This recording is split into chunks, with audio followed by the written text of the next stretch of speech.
જિલ્લામાંથી બોલું, TET TAT pass ઉમેદવાર. બરાબર. મારે સર એક જ રજૂઆત હતી કે તમે 24,700 ની ભરતી આપી એ બદલ તમને ખૂબ ખૂબ અભિનંદન. નમસ્કાર ઉમેદવાર મિત્રો શિક્ષણ મંત્રી ક્રમિક ભરતીને લઈ મહત્વનું નિવેદન જોવા મળી છે. ભરતી ક્રમિક થશે કે પછી જે પહેલાની જેમ ચાલતું હતું એવું? મિત્રો જુઓ માહિતી શિક્ષણ મંત્રીની જુબાન કેટલું હદે અહીંયા આપણને સાચી પ્રતિક્રિયા જોવા મળી રહી છે. તો બનાસકાંઠાથી એક ભાઈએ ફોન કર્યો છે. સંપૂર્ણ માહિતી નિહાળો, વિડીયો બનાવવા છો ચેનલને જરૂર સબસ્ક્રાઈબ કરજો. તો જાણીએ. હલો, નમસ્તે સર, કુબેરભાઈ સાહેબ બોલો. હા બોલો. નમસ્તે સર, હું બનાસકાંઠા જિલ્લામાંથી બોલું, ટેટ ટાટ પાસ ઉમેદવાર. બરાબર. મારે સર એક જ રજૂઆત હતી કે તમે 24,700 ની ભરતી આપી એ બદલ તમને ખૂબ ખૂબ અભિનંદન અને નવા વર્ષના રામ રામ. આપણે પણ શુભેચ્છાઓ.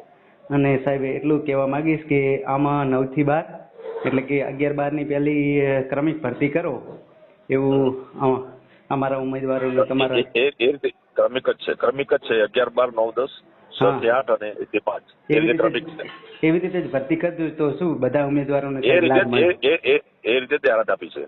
ઓકે ઓકે, એ રીતે જ આપી છે. અત્યારે ઉમેદવારો વાતો કરે છે કે ફોર્મ જલ્દી ભરાઈ ગયા તો 1 થી 5 વાળાને 6 થી 8 વાળાને પહેલા ઓર્ડર મળશે એવું કહે છે. ના એ છેલ્લે એવું એમ ને? 11 થી 12 વાળા પહેલા આવશે, પછી 9, 10, પછી 6 થી 8 એવું એમ ને? એ રીતે.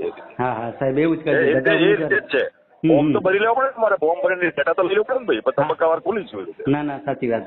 અને આમાં શું સાહેબ જૂના શિક્ષકો રિપીટ વધારે થાય છે ને તો એટલા માટે એટલે બધાને ઉમેદવારોને ચાન્સ મળી જાય ને. આ તમે છેલ્લો ચાન્સ આપ્યો છે એટલા માટે. ના કરાઈ દઈએ. એ રીતે ક્રમિક જ ચાલશે.